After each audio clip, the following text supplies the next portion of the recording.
The parking lot stretched out like a concrete graveyard under the fluorescent haze of sodium vapor lights. October 14th, 1993, Thursday evening, approximately 7:47 p.m. The Safeway on Millbrook Avenue was doing its usual midweek business. Nothing remarkable, nothing that would suggest the night would end with a woman simply ceasing to exist. Detective Marcus Flynn had seen the surveillance footage so many times he could close his eyes and watch it play frame by frame in his mind. Even now, 31 years later, sitting in his cluttered home office with case files stacked like monuments to failure, he could see her. Virginia Hartley, 34 years old, auburn hair pulled back in a practical ponytail, wearing a green windbreaker and jeans, wedding ring catching the light as she grabbed a shopping cart and wheeled it through the automatic doors. Nothing unusual, nothing alarming, just another suburban mother picking up groceries after work. The footage showed her moving through the store with purpose. The produce section first. She examined tomatoes, selected 3, placed them carefully in a plastic bag. Then lettuce, cucumbers, onions. The timestamp read 7:52 p.m. She moved to the deli counter, took a number, waited her turn. Ordered something, probably the turkey breast her husband later said she usually got. The clerk handed her a white package. Virginia smiled, said thank you, moved on. Dairy aisle. Milk. Cheese. Yogurt for the kids. The last clear image captured Virginia Hartley at 8:04 p.m. near the frozen food section, her cart now half full, her expression neutral, maybe slightly tired. She reached for a box of frozen peas, and the camera angle switched. When it cycled back 18 seconds later, the cart was there, abandoned mid-aisle, but Virginia Hartley was gone. Just gone. Flynn remembered arriving at the scene that night, still a young detective then, hungry to prove himself. The store manager had been frantic, employees clustered near the customer service desk whispering, shoppers hovering by the entrance unsure if they should leave or stay. Virginia's cart sat exactly where the cameras had last shown it, frozen peas now placed inside, her purse still tucked in the child's seat, wallet intact, car keys resting on top. The back door, the one employees used for deliveries and smoke breaks, had been found propped open with a wooden wedge. Standard practice, apparently, despite corporate policy forbidding it. It made it easier for people to slip outside, grab some air, avoid setting off the alarm system. Virginia's husband, Thomas Hartley, arrived 20 minutes after police were called. Flynn could still see the man's face, the confusion giving way to panic, the way his hands shook as he identified the purse, the keys, the groceries his wife had been buying. Their 2 children, 8 and 6, were with a neighbor. Thomas kept asking the same question over and over. Where is she? Where's my wife? Nobody had an answer. The investigation consumed Flynn for months. Years, really, though officially it went cold after the first 18 months. No body. No witnesses who saw anything useful. No evidence of foul play beyond the simple, terrifying fact that a woman had vanished from a crowded grocery store on a Thursday evening without a trace. The theories multiplied like bacteria. Abduction, murder, human trafficking, voluntary disappearance. Though Thomas insisted that was impossible, Virginia would never leave her children. Some people whispered about affairs, about secret lives, but those whispers dried up when investigators found nothing. Not a shred of evidence suggesting Virginia Hartley was anything other than what she appeared to be.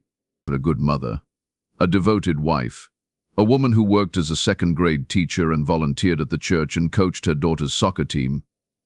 The case destroyed Thomas Hartley slowly, methodically, like rust eating through metal. He aged a decade in 2 years. The kids grew up with a ghost for a mother, her absence a wound that never healed. The community eventually moved on, as communities do, though Virginia's missing person poster remained pinned to the bulletin board at the library for years until it faded and curled at the edges. Flynn moved on too, officially, worked other cases, made detective sergeant, built a reputation, retired last year with commendations and a decent pension. But Virginia Hartley haunted him, that unsolved question mark etched into his consciousness like acid on glass. Then, 2 weeks ago, his phone rang. The voice on the other end belonged to Detective Amy Torres, current lead investigator for the county's cold case unit. Young, sharp, one of those new generation cops who approached old mysteries with fresh eyes and new technology. She sounded excited, which immediately set Flynn's instincts tingling. "I need you to come down to the station," Torres said. "It's about the Hartley case." Flynn felt his chest tighten. "What happened?" "Just you need to see this. Today, if possible." He arrived within the hour. Torres met him in the lobby, led him through familiar hallways that felt strange now that he no longer belonged there. They entered a conference room where evidence boxes were stacked on the table, the original case files spread out alongside them. But that wasn't what caught Flynn's attention. And on a separate table sat photographs, but recent photographs. Crime scene photographs. Torres noticed his expression. 3 days ago, maintenance workers entered the old Safeway on Millbrook Avenue. The store closed in 2018. Building's been sitting empty since then. Owner finally sold it to a development company. They are converting it into condos. Flynn nodded slowly, not sure where this was going. "The workers found something," Torres continued, "in the back storage area, behind some old shelving units that hadn't been moved in God knows how long." She handed Flynn a photograph. He looked at it, his brain struggling to process what his eyes were seeing. A shopping cart, weathered, rusted in spots, but unmistakably a shopping cart. Littered inside it, groceries, net produce mostly, tomatoes, lettuce, cucumbers. A package from the deli counter, the paper yellowed and brittle. A carton of milk, long since exploded and dried. Frozen peas, the box faded but legible. "Tell me you are joking," Flynn whispered. Torres shook her head. "We matched it. Serial number on the cart, store inventory records. It's the same cart, Marcus. Virginia Hartley's cart. And the one from 1993. The room tilted slightly. Flynn grabbed the edge of the table for support. "That's impossible. We searched that store. We searched it for days. We went through every inch of that building." "I know. The storage area. We checked it. Multiple times." "I know." Flynn looked at the photograph again, his detective's mind already racing through possibilities, discarding them as quickly as they formed. "The produce. Tell me about the produce." Torres pulled out another file. "That's the really weird part. We sent samples to the lab, just standard procedure, not expecting anything useful. But Marcus, the produce isn't 31 years old." "What?" "It's fresh, or relatively fresh, maybe 2-3 weeks old at most. The tomatoes had barely started to rot. The lettuce was wilted but not decomposed. The milk was past its expiration date, but only by a few weeks." The silence that followed was so heavy Flynn could feel it pressing against his eardrums. His mouth felt dry. "Someone put that cart there recently. This is some kind of sick joke." "That was my first thought too," Torres agreed. "But we checked the building security. The place has been locked up tight for 6 years. No signs of forced entry. No indication anyone's been inside. And the dust patterns, Marcus. The cart was sitting in about half an inch of accumulated dust, but underneath. The floor was clean, like it had been there the whole time, with dust slowly building up around it." Flynn's hands were shaking. He set the photograph down, pressed his palms flat against the table. "What about the produce itself? Fingerprints? DNA? Lice? None." "Working on it." The tomatoes had partial prints, too degraded for a match, but Torres paused, something flickering across her face. "There's something else. The receipt." "What receipt?" She handed him another photograph. A receipt, faded but still legible, pressed flat in an evidence bag. Flynn recognized the old Safeway logo immediately, the kind they stopped using in the mid-90s. He scanned the items listed. Tomatoes, lettuce, cucumbers, deli turkey, milk, cheese, yogurt, frozen peas. The timestamp read October 14th, 1993, 8:03 p.m., 1 minute before Virginia Hartley disappeared from the security footage. Flynn's vision blurred. He blinked hard, forcing himself to focus. This doesn't make sense. None of this makes any sense. I know. Where's the rest? Where's Virginia? Torres was quiet for a moment. We brought in ground-penetrating radar, cadaver dogs, the works. We have been going through that storage area section by section. So far, nothing. But Marcus, there's one more thing you need to see. She pulled out a final photograph. This one showed a wall in the storage area, concrete blocks painted institutional white. But there, at roughly chest height, someone had written something. But not spray paint. They said, not marker. Scratched into the paint, deep enough to reach the concrete underneath. Letters carved with something sharp, deliberate, frantic.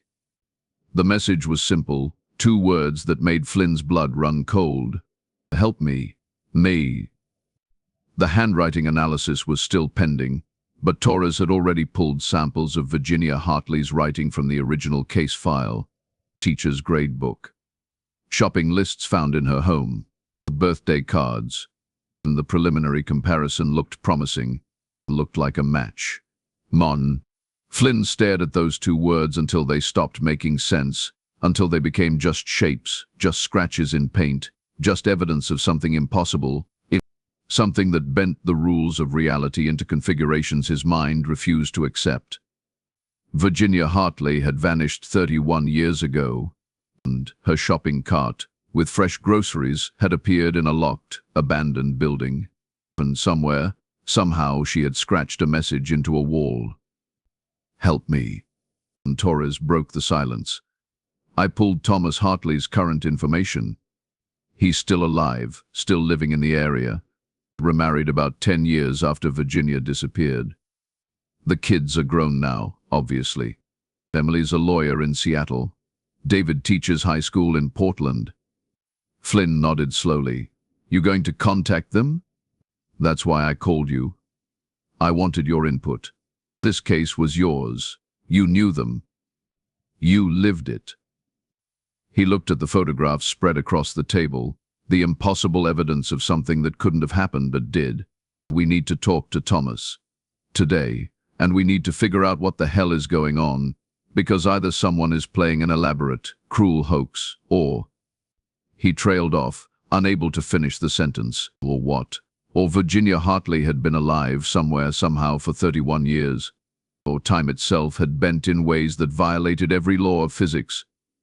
Or there were things in this world that didn't follow the rules, didn't respect the boundaries between possible and impossible. Torres gathered the photographs. I have an address. Thomas works from home now.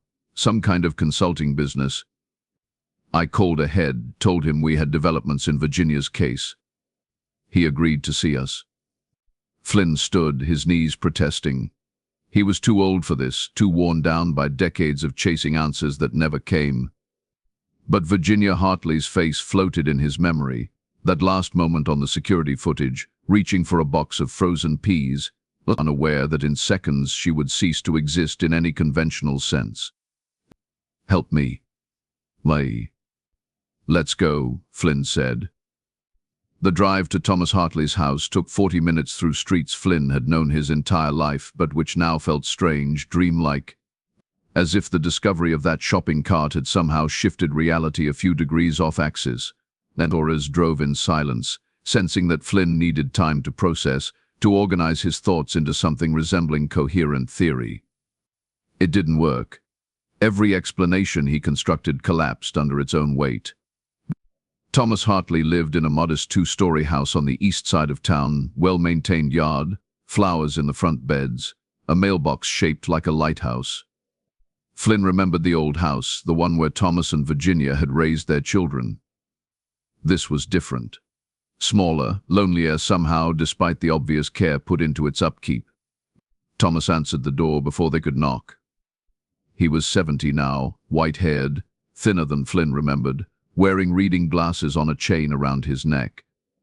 But his eyes, when they met Flynn's, held the same haunted quality they'd carried 31 years ago.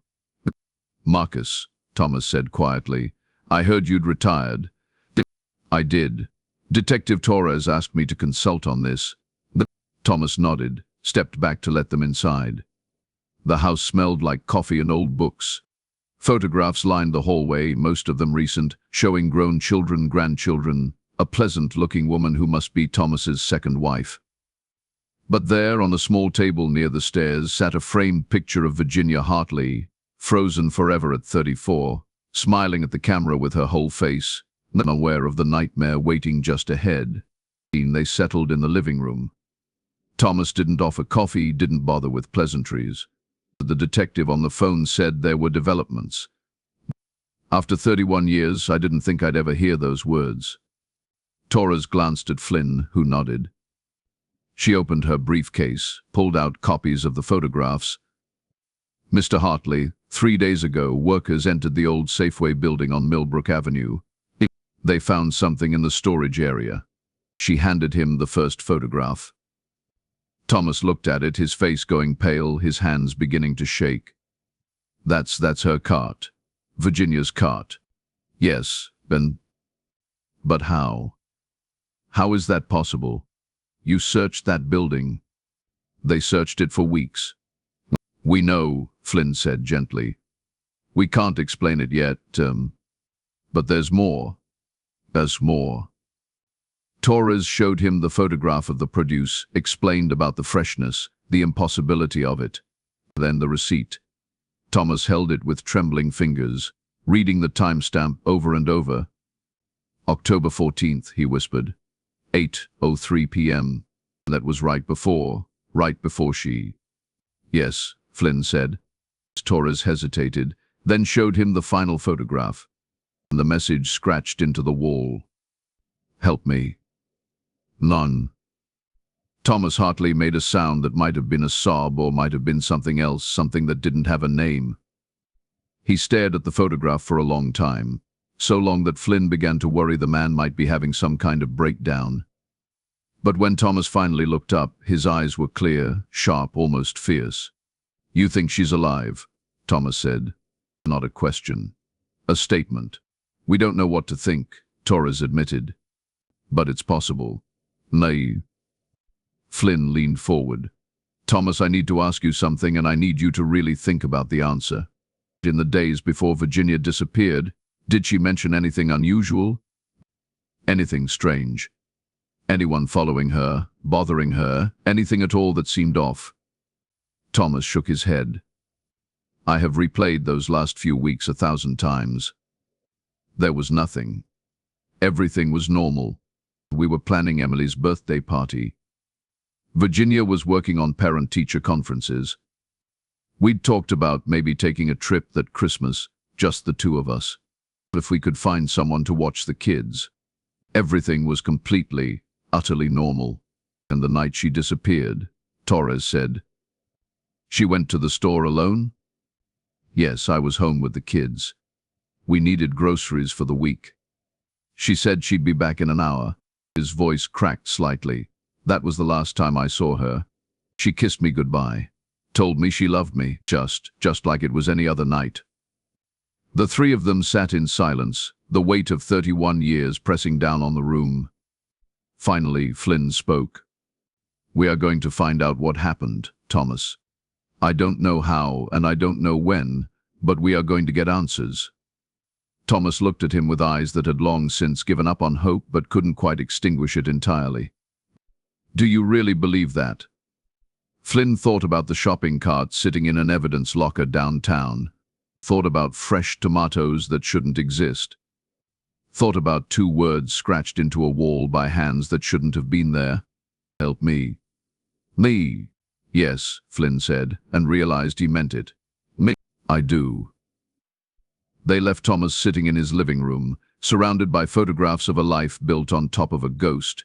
Torres didn't speak until they were back in the car, pulling away from the curb. What now? She asked. Flynn stared out the window, watching the familiar streets scroll past. Now we go back to the beginning. We review every piece of evidence, every witness statement, every frame of that security footage. And we figure out what we missed 31 years ago. Because someone, somewhere, knows what happened to Virginia Hartley. And they left us a message. Torres nodded, started the engine. As they drove back toward the station, Flynn felt something stirring in his chest, something he hadn't felt in decades. Not hope exactly. Not yet, but possibility. The chance that maybe, finally after all these years, the question mark might become a period. Somewhere in the growing dusk, answers were waiting, and Flynn intended to find them, whatever they cost, whatever they revealed about the nature of reality itself.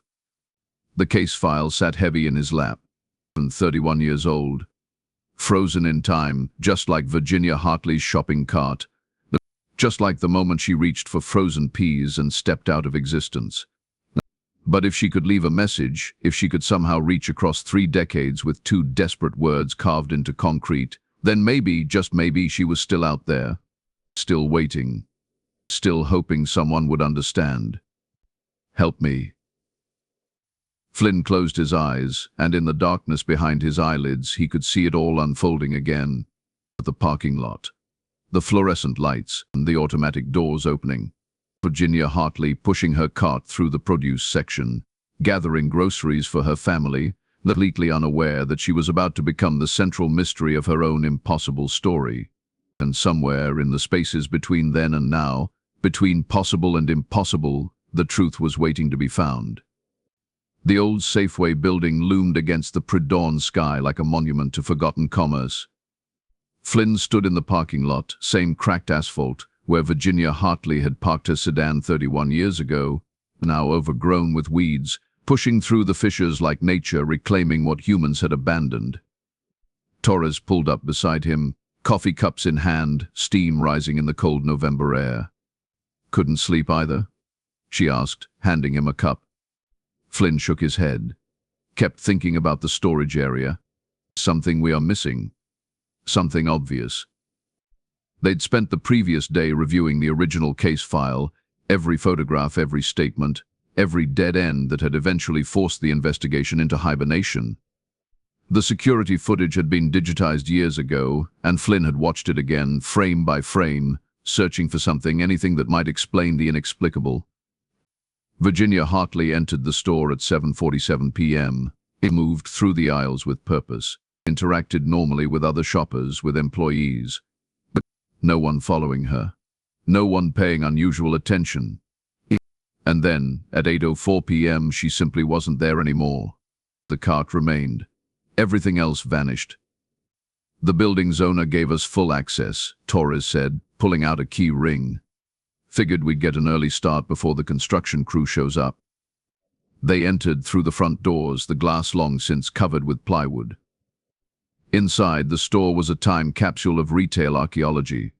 Empty shelves still stood in rows, metal frameworks stripped of their usual burden. The floor tiles were cracked and stained. Ceiling panels hung at odd angles, exposing ductwork and wiring. Everything was covered in dust, undisturbed except for the footprints left by the maintenance workers who'd found the cart. Their flashlights cut through the dimness, illuminating forgotten corners. Flynn felt a chill that had nothing to do with temperature. This place felt wrong somehow, like a stage set after the performance ended, the illusion shattered by absence.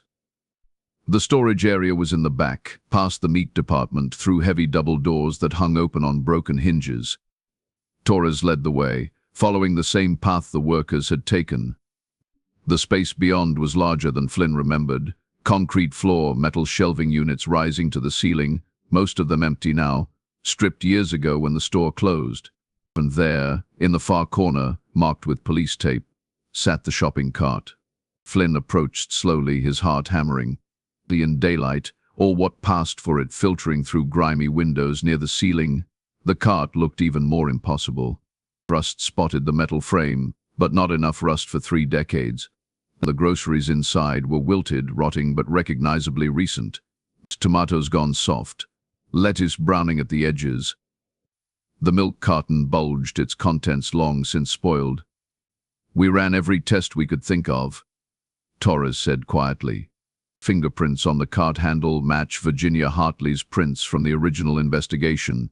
DNA on the grocery bags, same thing. The receipt paper was analyzed, authentic 1993 Safeway stock, but the thermal printing hasn't degraded the way it should have. It's like it's been in stasis, Flynn finished. Like someone hit pause for 31 years and then pressed play 2 weeks ago. Torres nodded.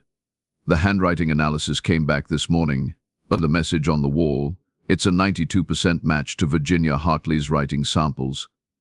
Flynn moved to the wall, studied the scratched letters. Help me. The gouges were deep, made with something sharp, maybe a key or a nail. The desperation in those marks was palpable. Whoever carved them had pressed hard, repeatedly, making sure the message would last. Show me everything, Flynn said. Every inch of this room. Walk me through what the workers found. Torres pulled out her phone, referenced the initial report. They were clearing out the old shelving units, planning to haul them to scrap. This corner was the last section. When they moved these 2 units here, they found the cart sitting behind them. At first, they thought it was just another piece of junk left behind, but then they noticed the groceries. They noticed they weren't completely decomposed. That's when they called us. Flynn examined the shelving units. Heavy-duty commercial grade, each one probably weighing 200 pounds empty. Were these units here in 1993? Checking the store layout from back then, Torres scrolled through files on her tablet. Yes, same configuration. These 2 units formed a corner alcove, created a blind spot from most angles. We searched this room, Flynn said, more to himself than to Torres. I was here personally. We looked behind every shelf, moved everything that could be moved. I believe you. So how did we miss a shopping cart full of groceries? That's the question. Flynn walked the perimeter of the storage area, his flashlight probing corners, examining walls, floor, ceiling. The space felt ordinary, mundane, just a concrete box where a grocery store kept its excess inventory. Nothing sinister, nothing unusual. And yet something had happened here, something that violated every rule he'd built his career on. He stopped at the wall with the message, ran his fingers over the scratched letters, feeling the roughness of exposed concrete. The wall was solid, no hollow spaces, no hidden compartments. And just a regular wall in a regular building where a woman had somehow left a message that shouldn't exist. Tell me about the construction crew, Flynn said. The workers who found this. We interviewed them thoroughly, extensively. 3 guys, all clean backgrounds, all genuinely shaken by what they found. No connections to the original case, no reason to fake this. And honestly, how would they even pull it off? How do you create 31-year-old evidence with Virginia Hartley's DNA and fingerprints? Flynn had to admit she was right. This wasn't a hoax, couldn't be a hoax, which left only impossible explanations, and impossible explanations meant his understanding of reality was fundamentally flawed. His phone buzzed. A text from an unknown number. He opened it, felt his stomach drop. The message was brief, just an address he recognized immediately. Virginia Hartley's old house, the one she'd lived in with Thomas and the kids, the one they'd sold years after her disappearance. Who's that from? Torres asked. Flynn showed her the screen. No caller ID'd, just this address. Len. That's the Hartley house. I know. N.O. They looked at each other for a long moment. Finally, Torres spoke. Could be nothing. Could be someone messing with us. The case is getting media attention again. It could be, Flynn agreed. But his instincts, honed over 40 years of police work, were screaming otherwise. Or it could be someone who knows something. 20 minutes later, they pulled up in front of the old Hartley house.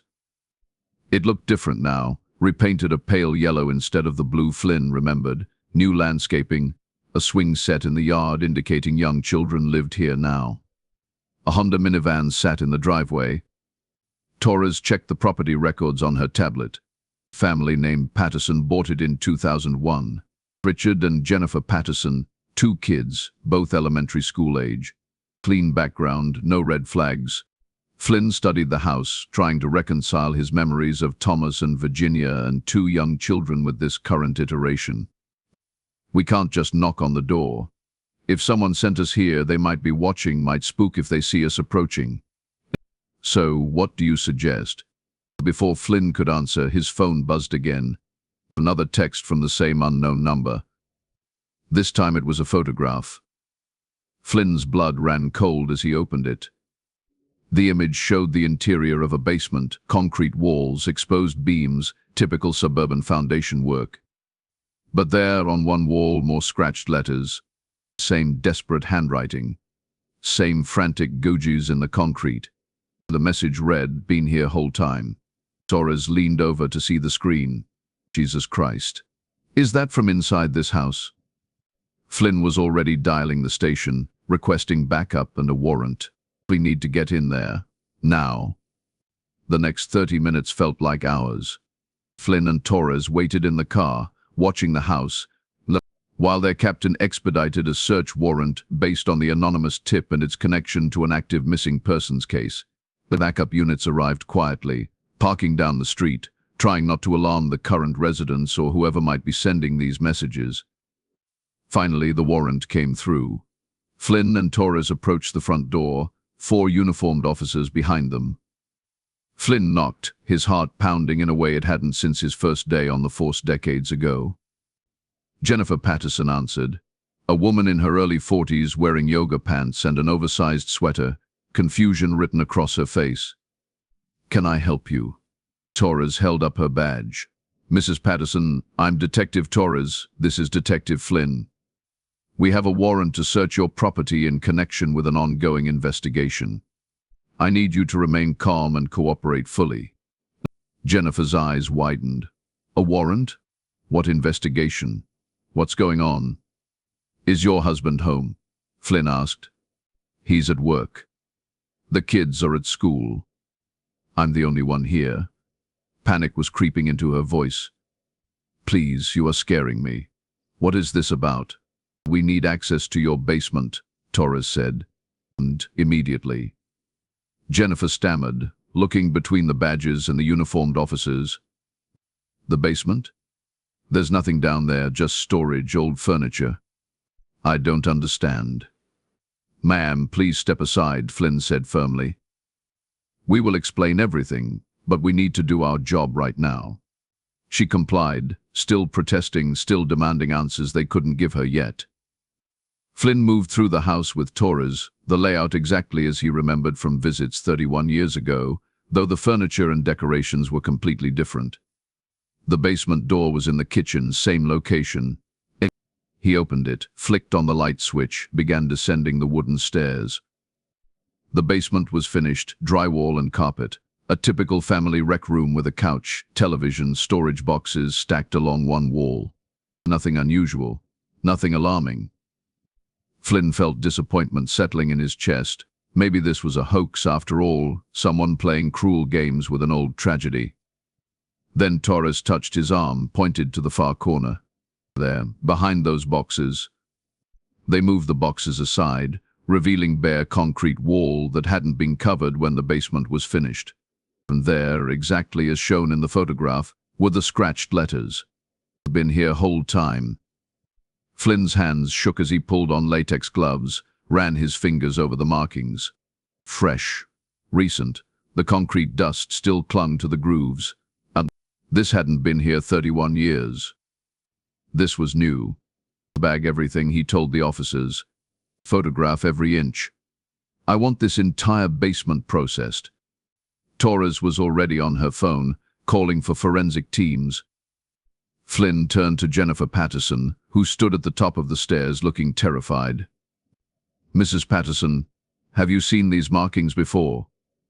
No, I have never seen that. We don't go into that corner, it's just wall. Why would someone write that? When did you last access this area? I don't know, weeks maybe? We keep Christmas decorations back there. Oh God, is someone breaking into my house? Are my children in danger? Flynn didn't answer. He was staring at the wall, his mind racing through possibilities. Someone had been here recently, scratching messages, staging evidence. But why? What was the purpose? What were they trying to communicate? His phone buzzed again. Another text. Another photograph.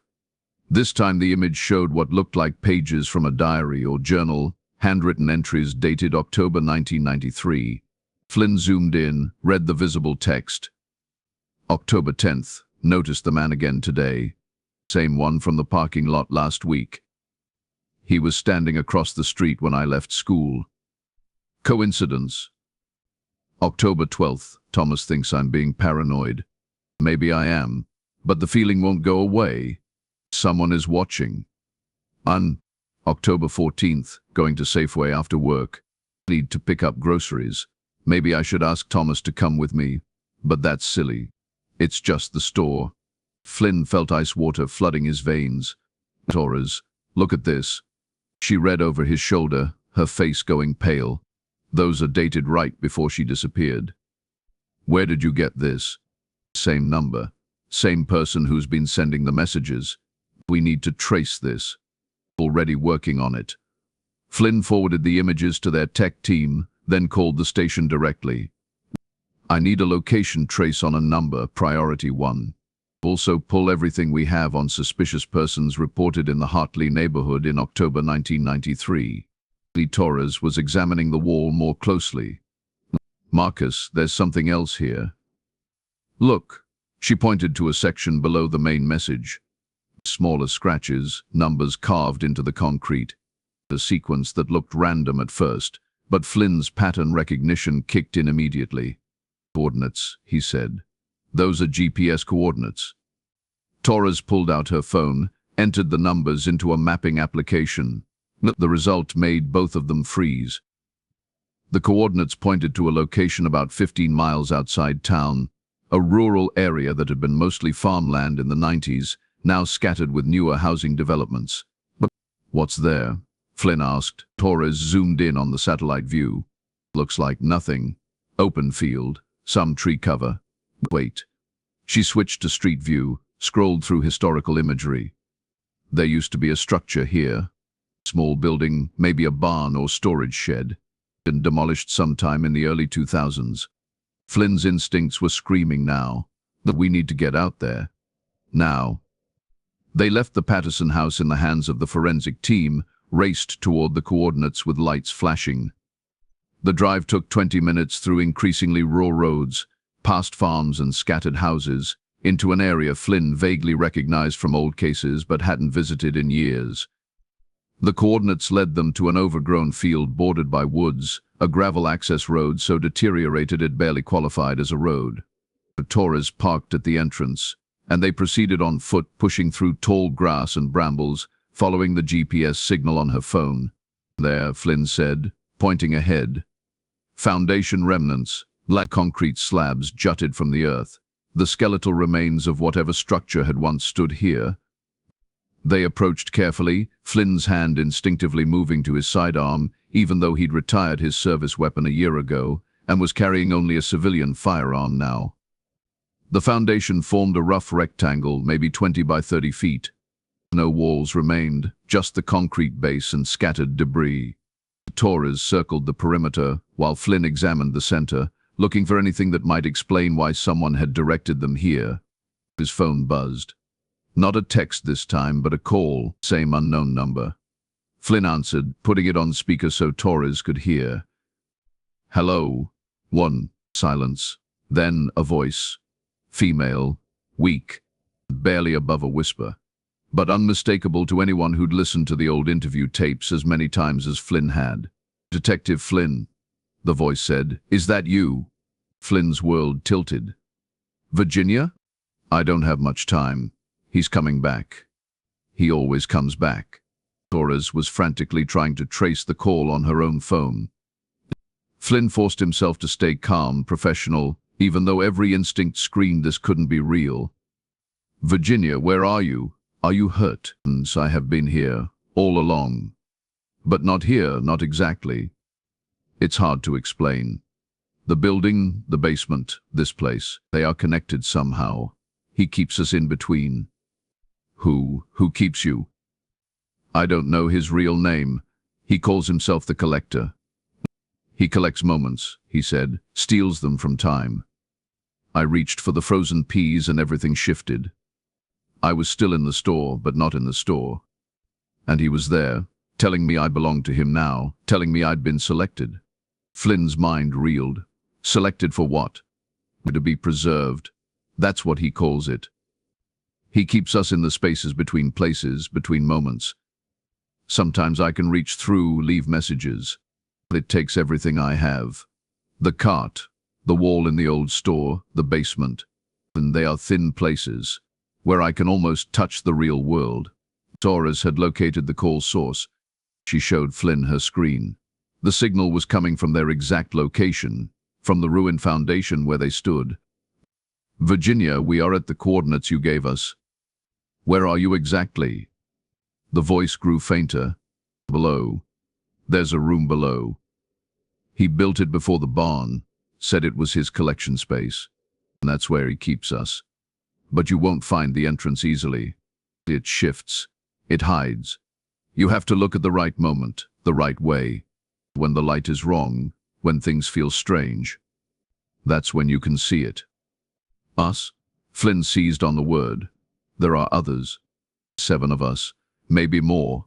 He takes one every few years. Always the same way. Always from a moment that could have gone either way. One's a decision point, he calls it. When we reach for something, choose something, and in that choice, reality splits. He catches us in the split. The signal was breaking up, crackling with interference. Flynn pressed the phone closer to his ear. Virginia, stay with us. How do we get you out? And the Collector. He's been doing this for decades, maybe longer. He's not normal, not human, not really. He exists in the breaks between things. You will have to force the door open, make him show himself. But be careful. Once you enter his space, he can trap you too. Virginia. The call died. Flynn and Torres stood in the overgrown field, staring at each other, the impossible conversation echoing in their minds. Finally, Torres spoke. That wasn't a hoax. No. Lundred. So what now? Flynn looked at the foundation, at the concrete and debris and overgrown grass. Somewhere below, if Virginia Hartley was telling the truth, if any of this insanity was real, there was a hidden room, a collection space, a pocket of stolen reality where people had been trapped for decades. Now we find the door, Flynn said, and we get them out. They called for backup, for ground-penetrating radar, for excavation equipment. Within hours, the field was crawling with personnel, but the scans showed nothing. Solid earth. No voids, no hidden chambers. It was as if the foundation sat on completely normal ground. As sunset approached and frustration mounted, Flynn stood alone at the edge of the foundation, watching the light change. Virginia's words echoed in his mind. When the light is wrong, when things feel strange, that's when you can see it. And the sun dipped below the tree line. Shadows lengthened. And in that moment, in that transitional space between day and night, Flynn saw it. And shimmer. A wrongness in the air above the center of the foundation. Like looking through heat haze, but cold instead of hot. A distortion that hurt his eyes to focus on. Torres, he shouted. Right here. Do you see it? She ran over, looked where he pointed. I don't wait. Yes, what is that? The distortion grew more pronounced as the light faded further, and within it, barely visible, the outline of something that might have been a door. Not a physical door, but a tear, a seam in reality itself. Flynn stepped forward. Torres grabbed his arm. Wait. We don't know what we are dealing with here. I know exactly what we are dealing with, Flynn said. We are dealing with a woman who's been trapped for 31 years. We are dealing with 7 people who need help, and we are dealing with something that breaks every rule I have ever known. But Virginia Hartley asked for help, so I'm going to help her. He reached toward the shimmer, his hand trembling. The moment his fingers touched the distortion, reality inverted. The field disappeared. The sunset disappeared. Everything disappeared except cold white light, and the sensation of falling through space that wasn't space, through a moment stretched into eternity. When Flynn's vision cleared, he found himself standing in a room that couldn't exist. Concrete walls that seemed to shift when he wasn't looking directly at them. Fluorescent lights that flickered with rhythms that didn't match any electrical current. And there, sitting against the far wall, looking exactly as she had in 1993, except for the exhaustion in her eyes, was Virginia Hartley. "You found me," she whispered. "After all this time, you actually found me." From behind her, Flynn could see others. A man in 80s clothing. A woman who might have been from the 70s. More figures in the shadows. The collector's preserved moments. And his stolen people. And somewhere in this impossible space, Flynn knew the collector himself was watching, waiting, preparing to add new specimens to his collection. The door behind Flynn shimmered. Torres came through, weapon drawn, eyes wide with shock. Then more officers. The rescue team. Reality bleeding into unreality. The space between moments being forced open by sheer human determination. Virginia Hartley stood on shaking legs. "He won't let us go easily." "He doesn't have a choice," Flynn said. And as if summoned by the words, something moved in the shadows. Something vast and wrong. Something that had been collecting moments for longer than Flynn could comprehend. And the collector. Coming to protect his collection. Coming to preserve this moment forever. But Flynn had spent 31 years haunted by an unsolved case. Had spent 3 decades wondering what happened to a woman who reached for frozen peas and vanished. He'd promised Thomas Hartley he would find answers. And he wasn't leaving this impossible place without them. The final confrontation was about to begin. Between detective and monster. Between reality and the spaces in between. Between the preserved and those fighting to free them. Flynn raised his weapon, faced the shadow, and spoke the only words that mattered. "Virginia Hartley is going home. They are all going home. And you can't stop us." The shadow laughed, a sound like breaking glass and dying stars. But Flynn stood his ground, and behind him, Torres and the others formed a line. Human will against inhuman power. The moment balanced on a knife's edge. Then Virginia stepped forward, joined the line. And one by one, the other prisoners did the same. 7 people who refused to be preserved anymore. 7 moments that demanded to continue. 7 lives that would not be collected. And the shadow screamed. Reality shuddered. And the door home blazed open like a star being born. They ran through together, the freed and their rescuers, racing toward the real world while the collector's realm collapsed behind them. The impossible space couldn't sustain itself without prisoners, without stolen moments to feed its existence. Flynn emerged into the field gasping, Torres beside him, Virginia Hartley clutching his arm like he was the only solid thing in a liquid world. Around them, the others appeared, 7 people blinking in the sunset light, some from decades past, all of them free. Behind them, the shimmer collapsed in on itself. And the door closed. The space between vanished. And if the collector still existed somewhere in the cracks of reality, he would have to find new hunting grounds. This moment, at least, belonged to those who'd lived it. Virginia Hartley looked at Flynn with tears streaming down her face. "My children, Thomas, are they?" "They are alive," Flynn said gently. "Older now, grown, but alive. And they never stopped hoping." She collapsed into sobs. Flynn caught her, held her steady while the EMTs rushed forward. Around them, the other rescued victims were being triaged, evaluated, beginning the long process of returning to a world that had moved on without them.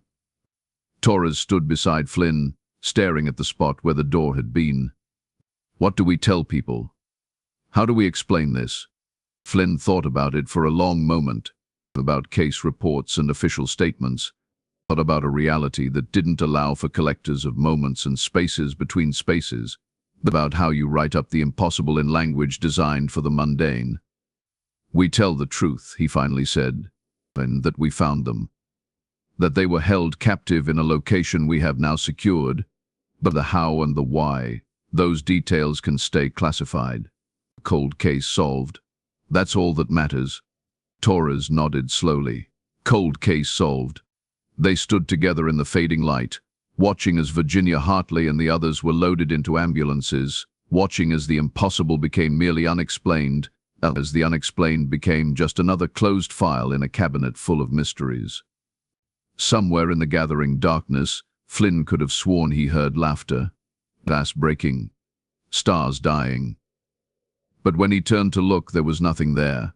It's just an empty field, just the ruins of an old foundation, just the ordinary world being ordinary again. He pulled out his phone, called Thomas Hartley. The man answered on the first ring. "Detective Flynn?" "Thomas," Flynn said, his voice thick with emotion. "I need you to sit down. I have news. About Virginia." "About Virginia? Why, Joe?" And the silence on the other end lasted forever. Then, barely a whisper, "Is she?" "She's alive, Thomas. We found her, and she's coming home." The sound Thomas made couldn't be described. Joy and disbelief, and 3 decades of grief collapsing into a single moment. Flynn listened to it, felt his own eyes burning, and thought about frozen peas and shopping carts and messages scratched into walls. About moments stolen and moments reclaimed. About doors that shouldn't exist and people who refused to be preserved. About a case that haunted him for 31 years, and finally reached its conclusion. Virginia Hartley was going home. They all were. The collected were free. The collector was banished, and somewhere in the space between impossible and real, justice had been served. Flynn looked at Torres. She looked back. No words necessary. They'd just closed the coldest case either of them would ever work. And the truth of it, the real truth, would stay between them and the survivors and whatever existed in the cracks of reality where collectors dwelled. The sun finished setting. Darkness claimed the field. And Flynn felt something he hadn't felt in 3 decades finally release its grip on his heart. The weight of unanswered questions. Not the burden of a ghost. The haunting of Virginia Hartley. She was found. She was free. She was going home. And the shopping cart with fresh produce, the message on the wall, the coordinates carved in concrete, they all made sense now. Pieces of a woman fighting to be remembered. Fighting to leave breadcrumbs back to herself across decades of captivity. Fighting to remain unforgotten. She had succeeded. Against impossible odds. Against a collector of moments. Against time itself. Flynn smiled in the darkness. Cold case closed, and after 31 years. Finally. The ambulances drove away, carrying survivors toward hospitals, and families and lives resumed. The field emptied of personnel. The ordinary world reasserted itself. And 2 detectives stood alone in the night, guardians of a secret too strange for case files, too real to be ignored. "Buy you a coffee?" Torres asked. "Lon, make it whiskey," Flynn said. "I think we have earned it." They walked back to the car together, leaving the foundation and its secrets behind. Tomorrow would bring paperwork, debriefings, media storms, reunions that would make national news. But tonight, in this moment, they could just be 2 people who'd done the impossible. Who'd opened a door that shouldn't exist. Who'd freed 7 souls from a nightmare of stolen time. Flynn looked back once before getting in the car. The field was empty. Dark. Ordinary. But he knew better now. Knew that reality had thin places. Knew that collectors existed in the spaces between moments. Knew that sometimes, just sometimes, the impossible became real and justice prevailed. Virginia Hartley's cart would go into evidence storage. The scratched messages would be photographed and filed, and the case would be officially closed. And somewhere, someday, someone might open that file and wonder how a woman disappeared from a grocery store and reappeared 31 years later unchanged, unaged, with a story about collectors and stolen moments and doors between realities. They would wonder, they would question, they would doubt. But Flynn and Torres would know the truth, would carry it with them, would remember the moment reality bent, and they bent it back. The car pulled away. The field receded in the mirrors, and Flynn closed his eyes, finally at peace. The ghost was gone. The question was answered, then the case was closed. Virginia Hartley was going home, and Detective Marcus Flynn, retired but never defeated, had solved the unsolvable one last time. In the darkness behind his eyelids, he could still see her reaching for the frozen peas, that last moment of normal before everything changed. But now that moment had an ending, had resolution, had meaning. She reached for the peas, the collector took her, and 31 years later she came home. Simple, impossible, true. Flynn opened his eyes, looked at Torres. Thank you for calling me in on this. Thank you for not giving up. 31 years ago, never gave up, never will.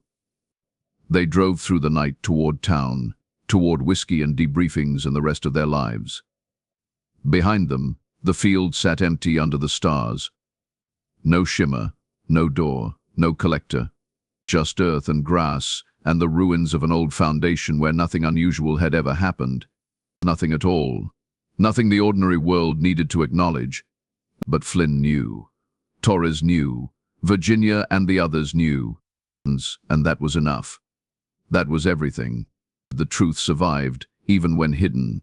Justice prevailed, even when impossible. And cold cases closed, even after 3 decades, when someone cared enough to never stop searching. The Safeway cart, the scratched messages, and the fresh produce in an empty building. All of it made sense now. All of it was evidence of a woman refusing to be forgotten, leaving pieces of herself where reality was thin, where she could reach through and say, "Help me, I'm here as. I have been here whole time, please find me." And they had, against all odd odds, against reality itself. They had found her. They had freed her. They had brought her home.